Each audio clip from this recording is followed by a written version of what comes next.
This episode is brought to you by Experian. Are you paying for subscriptions you don't use, but can't find the time or energy to cancel them?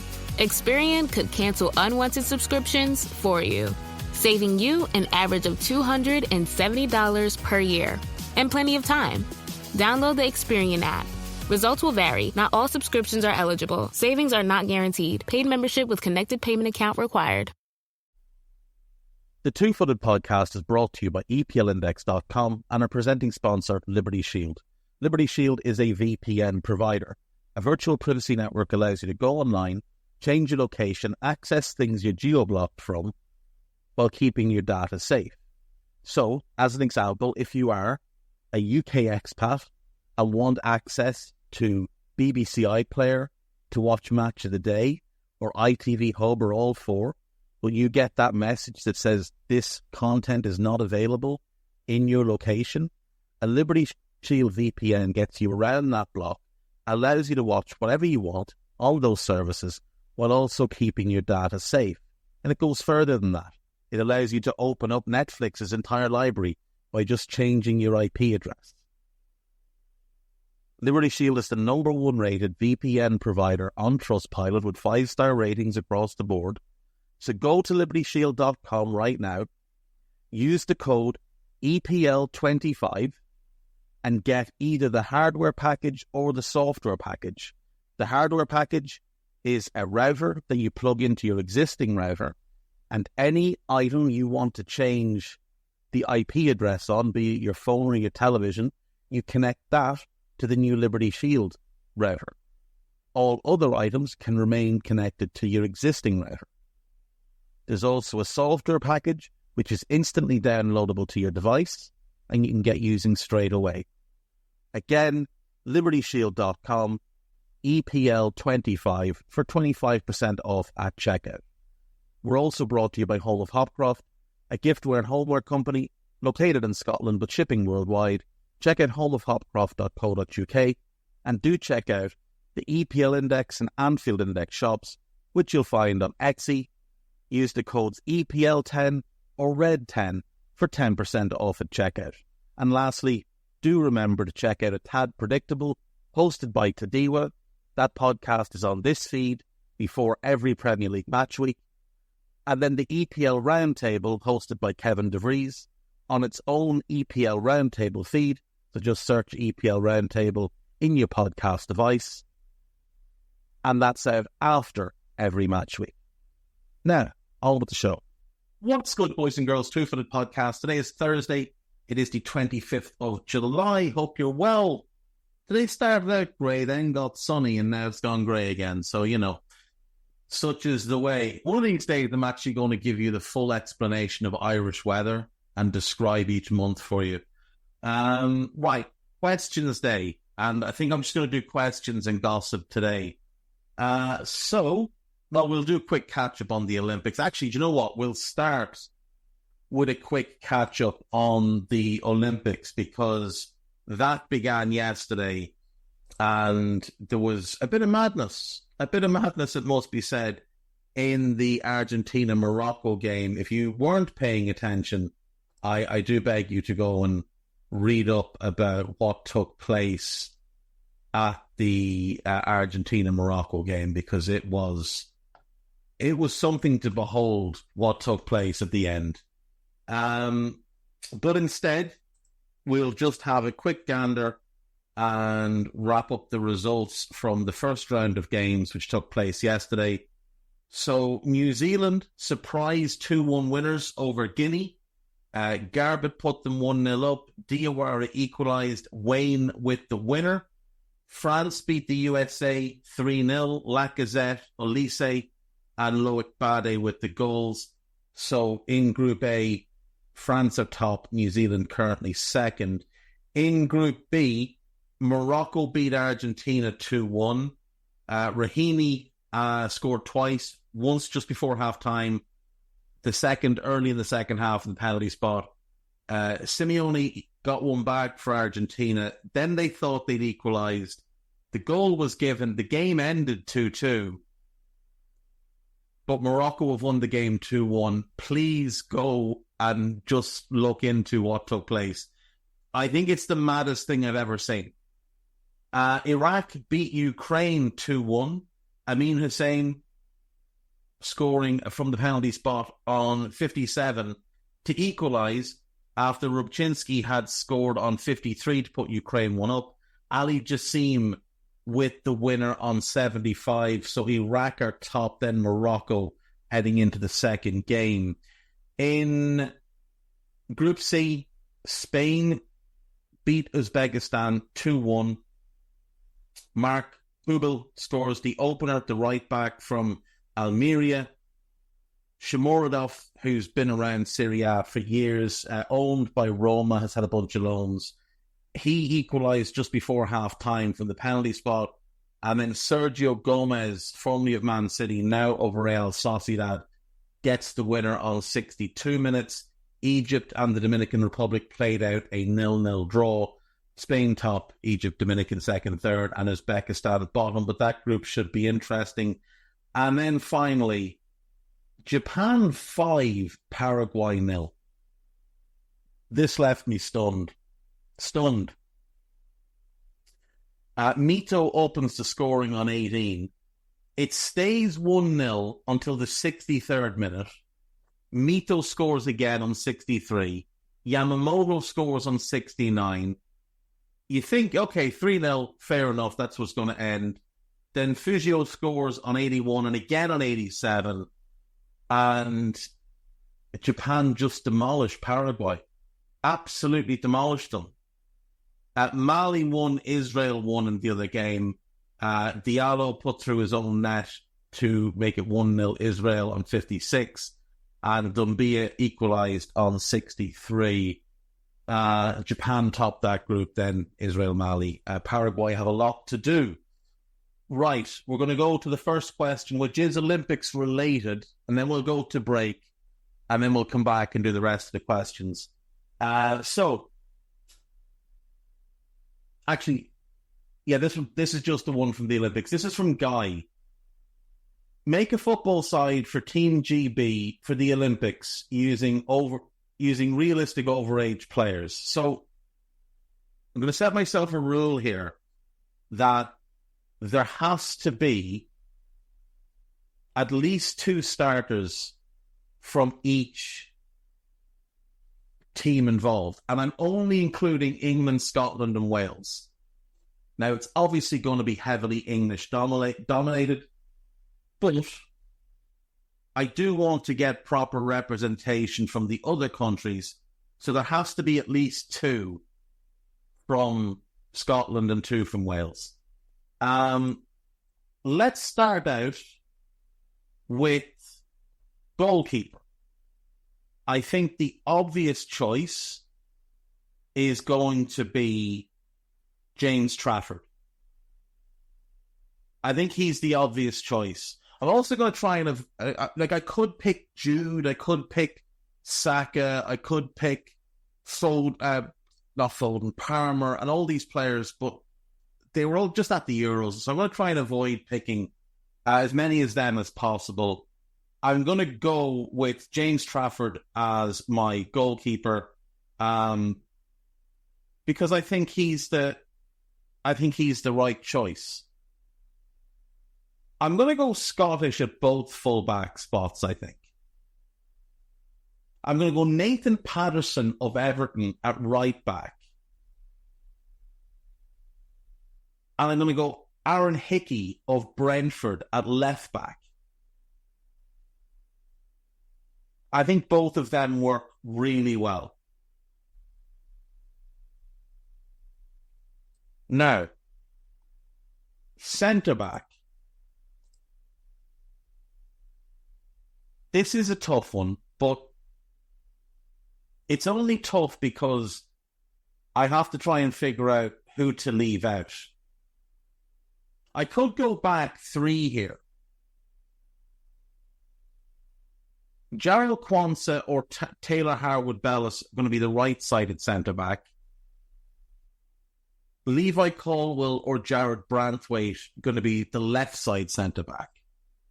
Now, I think the 2 best are probably Colwell and Branthwaite, but they're both left-footed. And given this is Guy's question, I don't want to give him a stroke by suggesting two left-footed centre-backs to go. So Colwell, I would say, is better than Branthwaite. And Quansah, I would say, is... I would say he's slightly better than Harwood-Bellis. But from a partnership point of view, I think Harwood-Bellis works better with Colwell and Quansah works better with Branthwaite. I think I'm going to go Quansah and Branthwaite. I think I'll go Quansah and Branthwaite. Now, Branthwaite was at the Euros, wasn't he? He didn't play.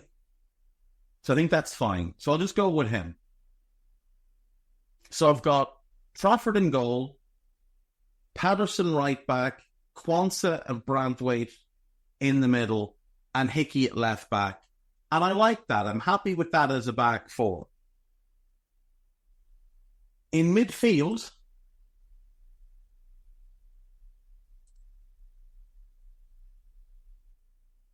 I'm going to go with 4-3-3, and I'm going to go with Ethan Ampadu as my defensive midfielder and the first Welsh player in the team.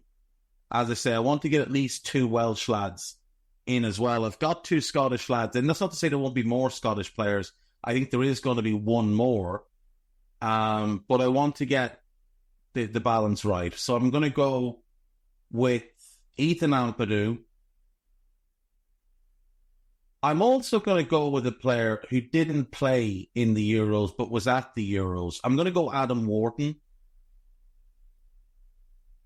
I like that balance. I like Wharton in with Ampadu to sit and hold that midfield. We might have to revisit the shape. We might go 4-2-3-1 here. We might go 4-2-3-1 here. But yeah, I'm going to go Wharton and Ampadu. Then, or am I?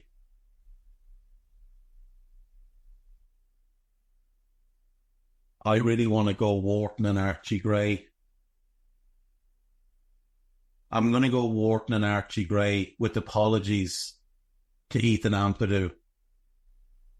Play that as a 3. Go for a really controlling midfield. We might come back to that one. Hold that thought. We might come back to that one. We're definitely going to get a Welsh player in on the wing. We're going to go with Brennan Johnson.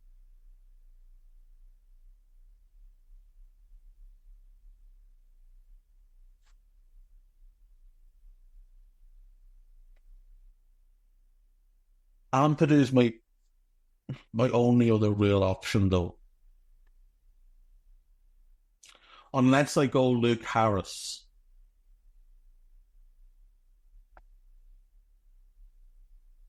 Ampadu is the only other Welsh option really to put in the team. I could go Nico Williams at right back, but I'm not a big Nico Williams fan. I'll go 4-3-3. I'll stick with what I was going to do. We'll put Ampadu at the base, Gray to his right, Wharton to his left, and we'll play a really controlled midfield game. We'll put Brennan Johnson on the wing, on one wing. And then it gets a bit tricky. We might just end up with the two Scots because I don't think there's a Scottish player who's really going to move me here. I do very much like Elliot Anderson, but I think we're going to skip on him. Billy Gilmore would be a squad player.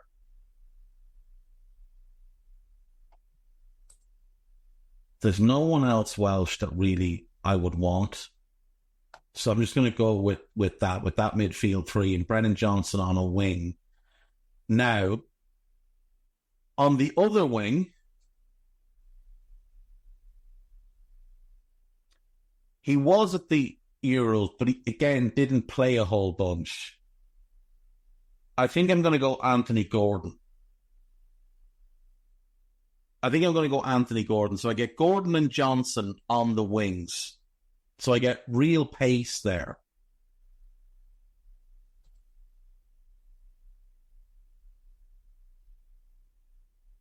The big question is, who's my number 9? Now, obviously, in the Olympics, you are allowed 3 overage players, and I haven't picked any overage players so far. So this is where I'm going to go for an overage player is as my number 9. Now, if I've got pace and I've got movement and goal scoring in those wide areas, I want someone that can be a fulcrum for that, but also lead the line and get me goals. I think I'm going to get decent enough delivery from Patterson and from Hickey. So I think I'd go Ivan Toney to lead the line. Barely played at the Euros. When he did play, he was good. I think that's my team. Trafford, Patterson, Quansah, Branthwaite,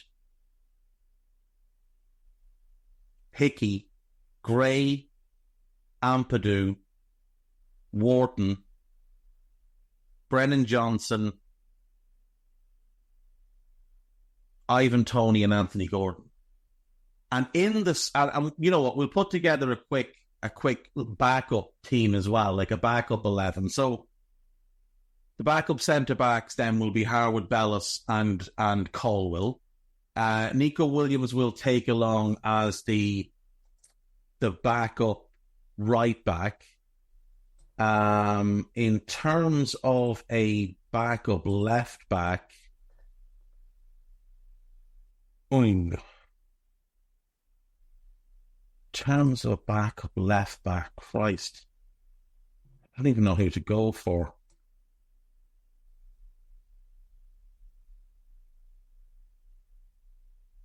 Do you know what? We'll take Lewis Hall of Newcastle as the backup left-back. We'll go with him. So we've still got 2 underage spots or overage spots rather that we can use. Back up in midfield then. Definitely going to bring Lewis. We'll bring Lewis Ferguson as an overage option, and we'll bring Elliot Anderson. And they'll be 2 of the 3 backup midfielders. And we will bring Curtis Jones as the 3rd. So Curtis Jones,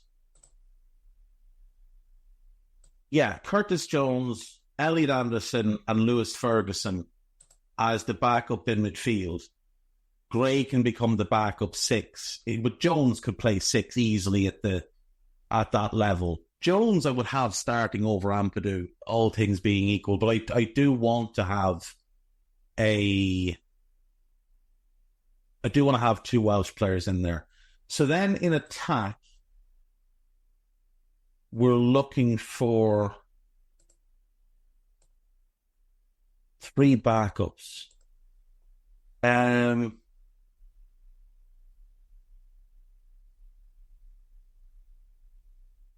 think I've filled my quota of Scots, to be quite honest. I'll bring Robbie Matondo as a backup winger to get a 3rd Welshman into the group.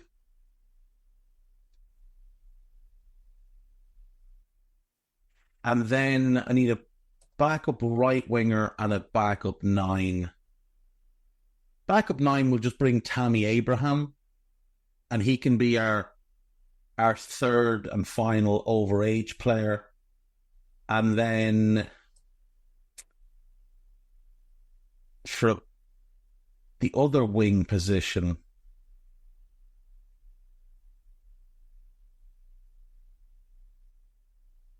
Jadon Philogene. We'll go with him.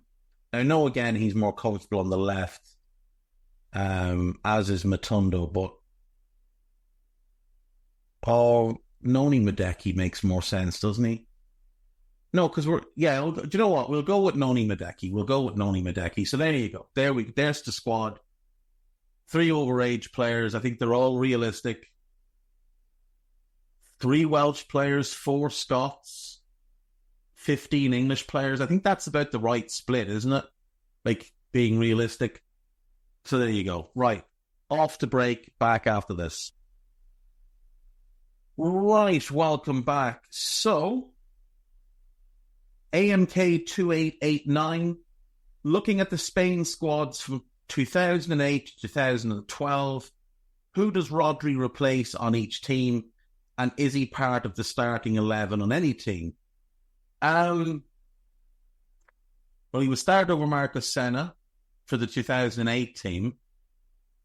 He doesn't start in midfield for the 10 or 12 teams, though, because you've got Busquets and Alonso. You could shift him to centre-back. I think you could shift him to centre-back very comfortably and play Ramos at right-back. Or you could just have him as a great squad option. He'd definitely be in all 3 squads. The only one he definitely starts in is 08. For 10 and 12, you'd need to consider starting him at centre-back. Now the Euros and Copa America are behind us. Who do you think the front runner is for Ballon d'Or, and where is Carvajal on the list? Carvajal won't win it. No fullback will win it. If Paolo Maldini couldn't win it, Dani Carvajal is not going to win it. I would say the front runners, Rodri based on performance, Vinicius based on performance, Jude based on performance and hype, and Mbappe based on hype and reputation. I think they're the 4 front runners. I don't think you could make a real case for Messi anymore, not because he's not still brilliant, but just don't think you can make a case from playing in the MLS. I would say the top 2 are Vinicius, who's the best player in that Real Madrid team, and Rodri, who's the best player in the Man City team, which is probably the second best team in Europe after Real. So I would say it's between those 2. And also, Rodri was I think, second best player at the tournament, but he's the best player in that Spain squad that just won the Euros. Vinicius had a poor Copa America. So overall, I would say Rodri should be the front runner. Vinicius second, Jude third, Mbappe fourth. Fifth,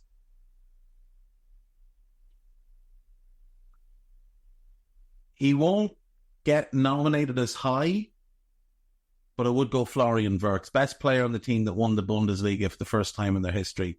I'll go Florian Wirtz in fifth. And I think if the Germans had played him more and used him better, they may well have won the competition. And that is the last part of your question. Okay. This one is from Phil Walker. Can you compile a list of the best 11 from each decade of English football from the 90s onwards to the current day? I was looking at this I actually saw this when we were talking about it on Twitter earlier. I might do this tomorrow because this is quite big, and it's a team from the 90s to 2000s, the 10s and the 20s, and then a little tournament between them. I'm going to do this tomorrow. This is going to be tomorrow's podcast, so I'll do that tomorrow for Phil. I love that question though. And then I have Theo Saki.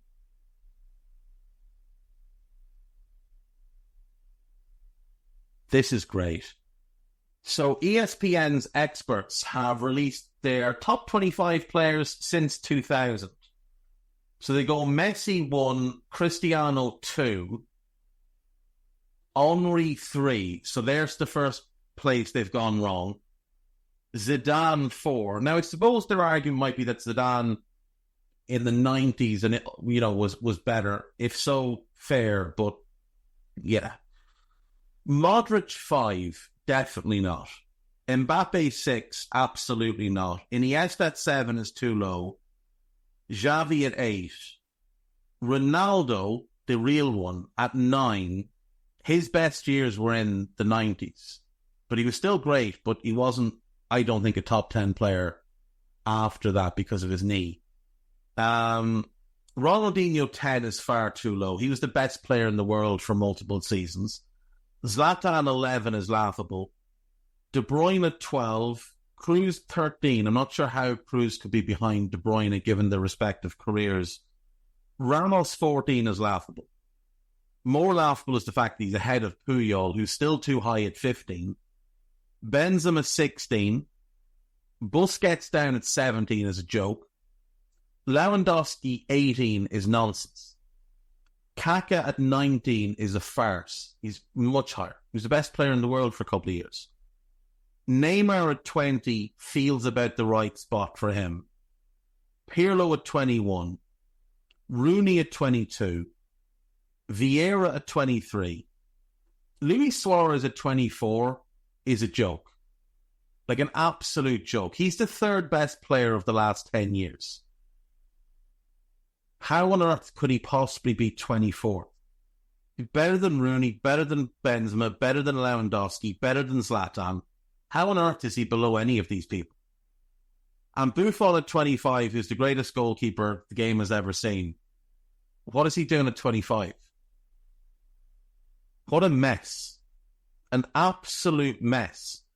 It's not as bad as the other list that was done by a bunch of boffins who named Cristiano the second best player ever, which is a joke. Maradona 4th.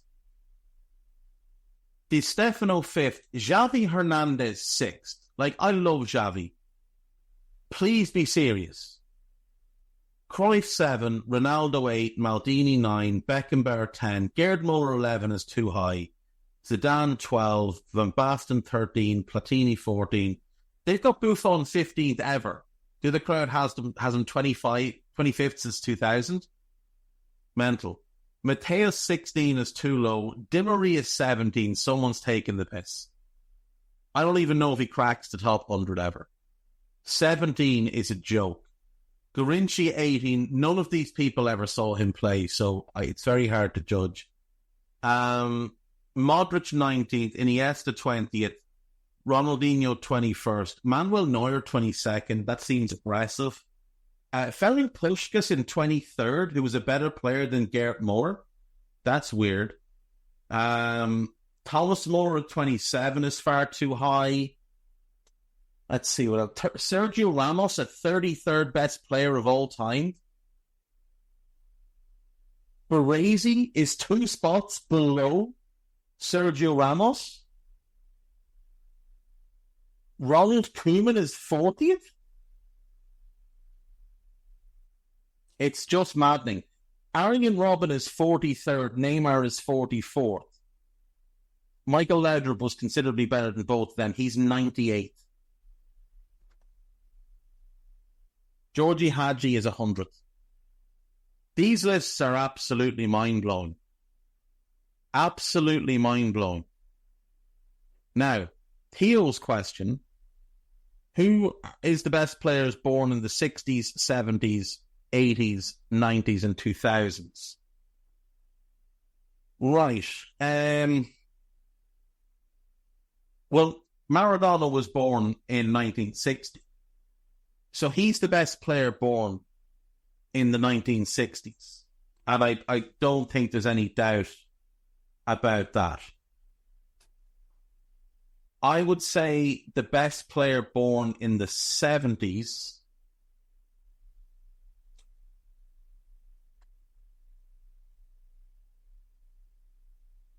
is R9. Now, yeah, no, it is. It's R9. R9 is the best player born in the 70s. Lionel Messi is the best player born in the 80s, obviously. The 90s, I would say Kylian Mbappe is probably the best player born in the 90s. What? Toni Kroos was born in 1990. Mbappe has a long way to go to catch Toni Kroos. I'll go Toni Kroos.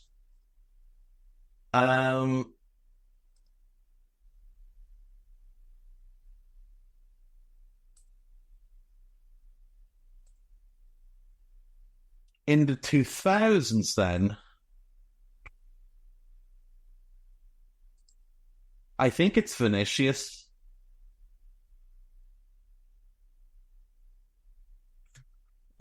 I think it's Vinicius.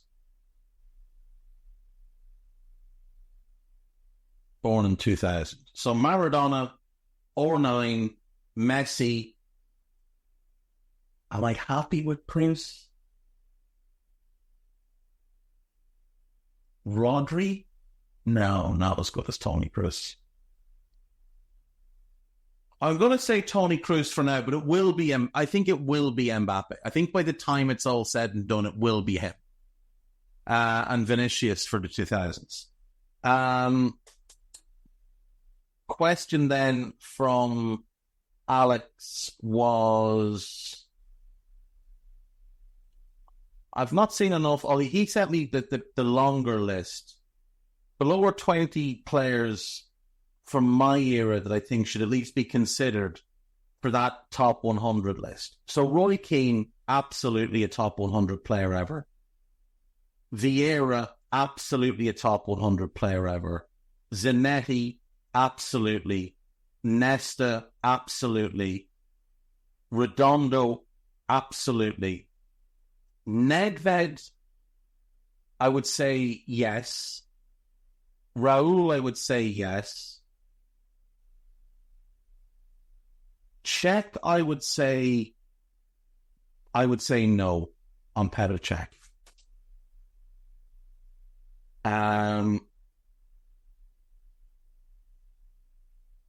Shearer, yeah, I think that's fair enough. Batistuta, yeah. Ballack, yeah. Rijkaard, absolutely. Ashley Cole, definitely. Hierro, definitely. Busquets, definitely. Figo, definitely. Thuram, definitely.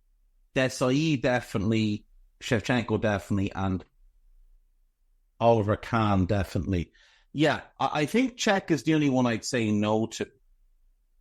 Now, the question is, you've got to take out 19 to get that 19 in. But I'm looking at this list and, like, I can automatically take out Hugo Sanchez for the list that you've given me.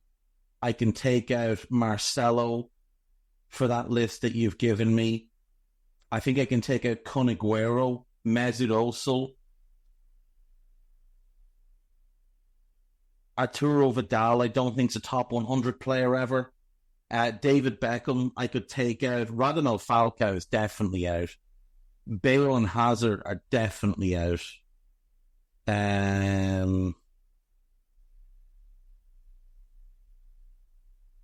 Yeah, I mean, there's definitely... Antoine Griezmann, 48th. Diego Forlan is 46th on this list. He's about the 8th best Uruguayan player of all time. So all of these players can go. This list is garbage. I would take 19 of your list of 20 and I would put them in this list. But this list is it is genuinely trash. Like, genuinely trash. I'd be mortified to have put this out if my name was attached to it. It's not quite as bad as the ESPN list, which is just entirely stupid. It's worse in some areas, but it's not quite as bad.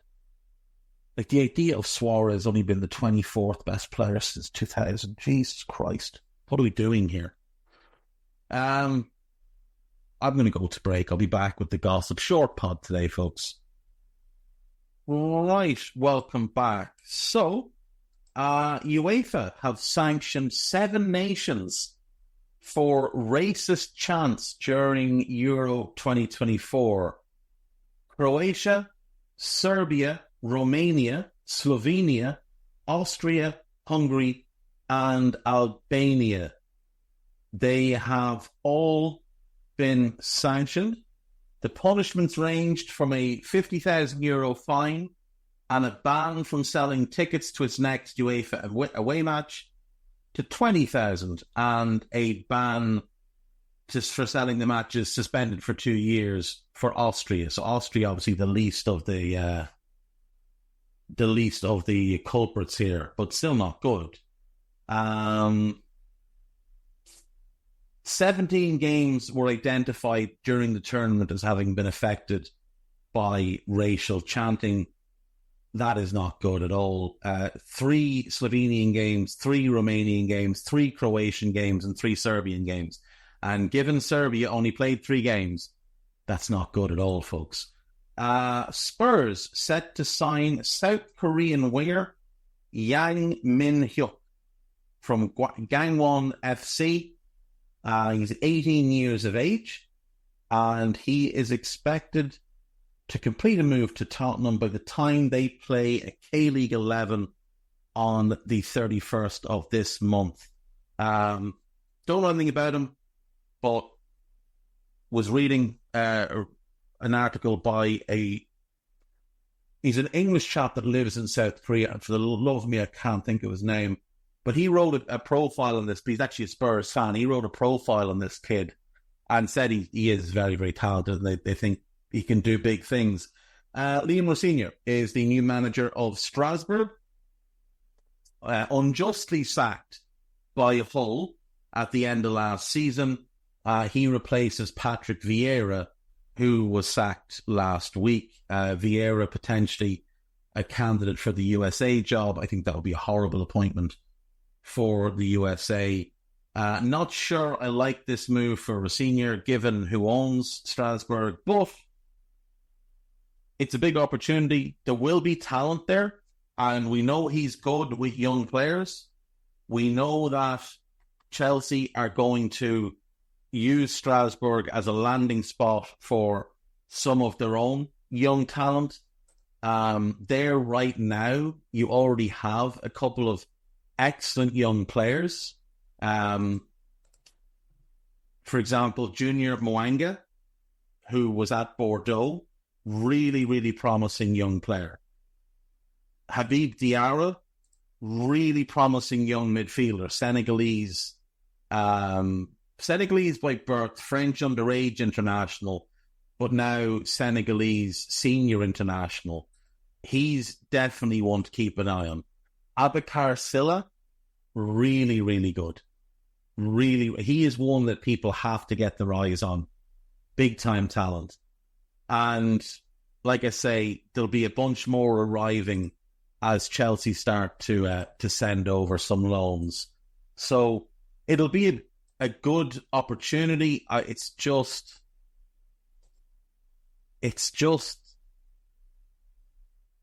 the ownership situation. Paula Radcliffe. No, that's not. I was going to say, I thought it was about Jim Radcliffe, but it's about Paula Radcliffe. So yeah, we won't bother reading about that. Bournemouth have agreed a 12.6 million fee for Juventus defender Dean Huijsen. That's a bargain. Like, that's an unbelievable bargain. That's about half what I thought he'd go for. The fee could rise to 15.2 million. He's going to have a medical with Cherries. And I think him and Zabarny next season. Now, again, as I said, I might have been on a Daily Red, I said it. Either way, he's very young. Zabarny's very young. Kirkes at left back is very young. But Christ, the upside there is something special. Like something really special. So that could be a very, very, very exciting back line. They will make mistakes because they're very young. But that's another smashing signing from Bournemouth. Enzo Maresca has said his side are going to concede goals this season, playing out from the back after 2 defensive errors in a 2-2 draw with League One Wrexham in his first game in charge. They needed an 82nd minute equaliser from Leslie Ogochukwu to rescue the draw. They had gone in front through Nkunku on 35 minutes, but then 2 mistakes by Chelsea defenders led to the Welsh team taking the lead. Do you know what? Like, why haven't you ever seen a League One team over doing a tour of America? I know a lot of people aren't big fans of what's gone on at Wrexham, you know, the fact that they've got these celebrity owners and all the rest, but I just think it's great. I do. I love it. And I think if you go and watch the Welcome to Wrexham documentary, I do think you'll enjoy it. So, last thing to do is do the gossip. Real Madrid are extremely confident of securing a deal to sign Conor Gallagher. It's team talk. It's probably trash. Crystal Palace are targeting a move for Ismail Assar. I believe that move is already well underway.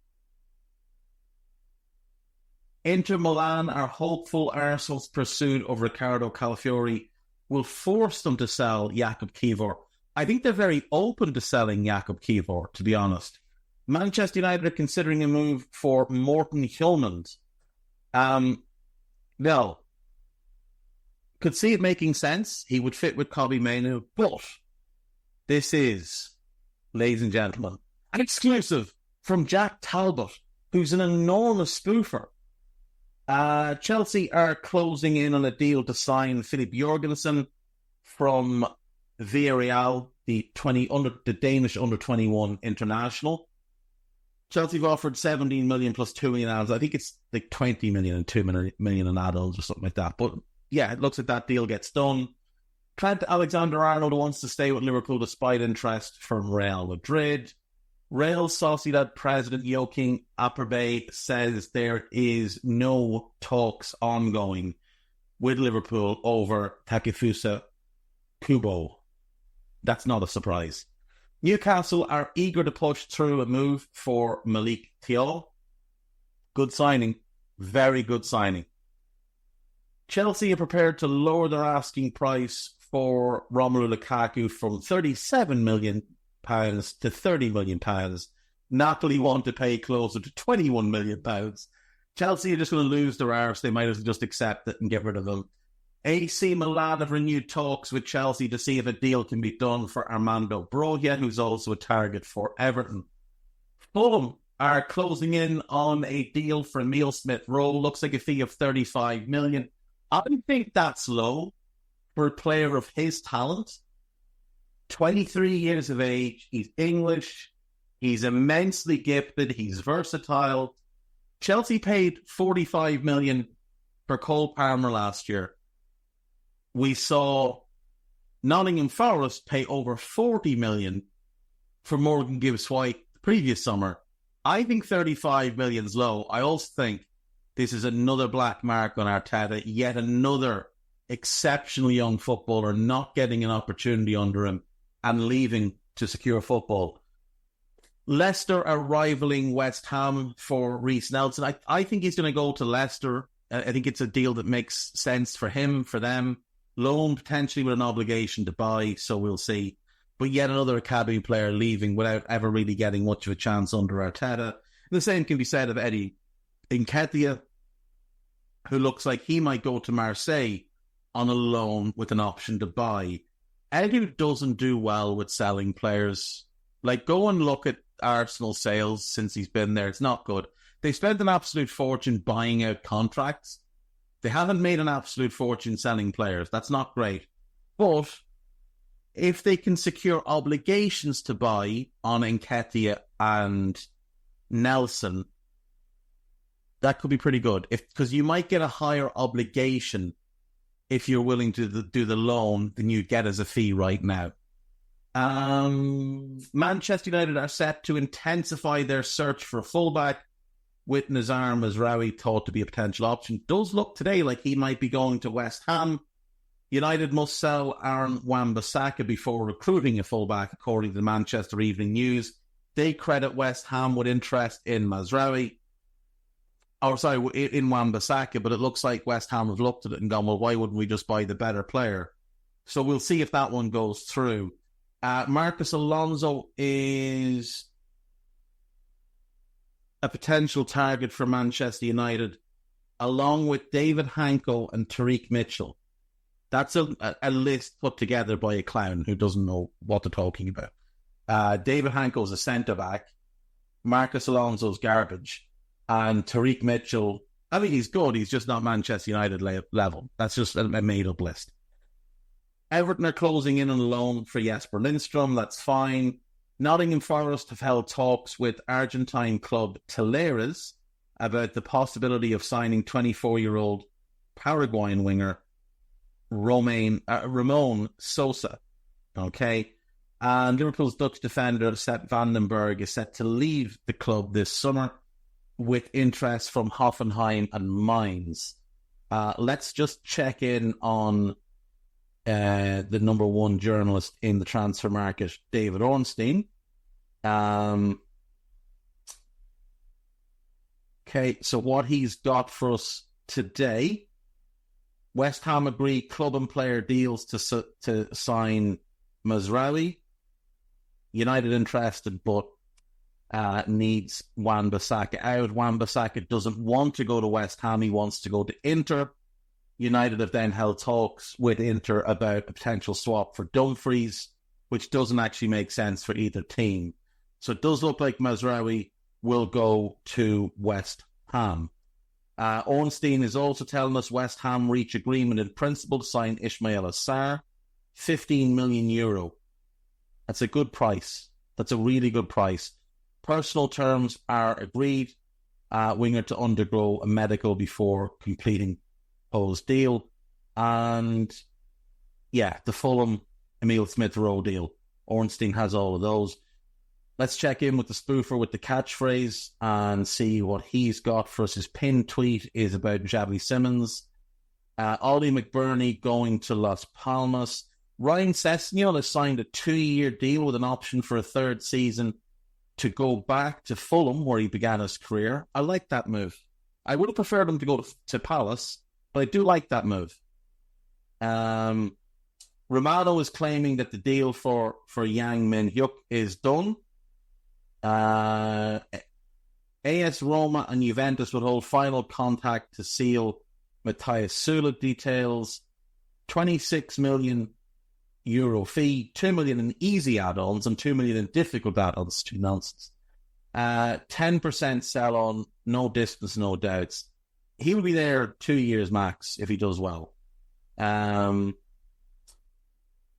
West Ham believed to have bid 32 million plus a young player called Lewis Orford for John Duran, and also including a sell-on clause. So Villa want 40 million, and West Ham don't quite want to pay that, but that's a deal that likely gets done.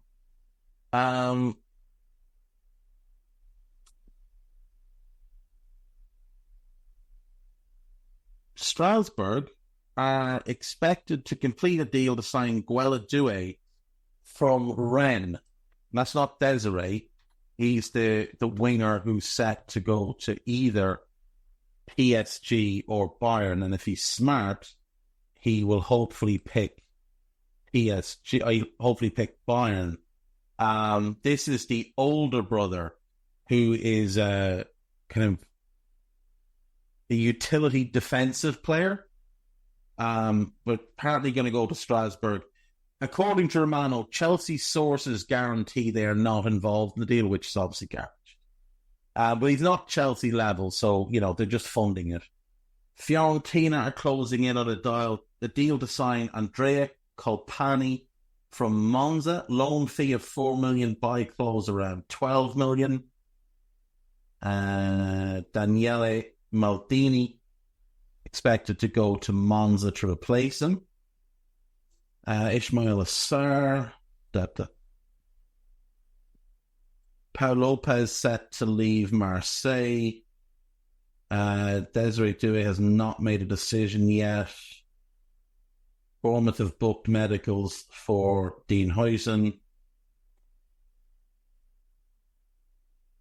Okay, Pau Lopez was expected to go to Como, but that deal has fallen through.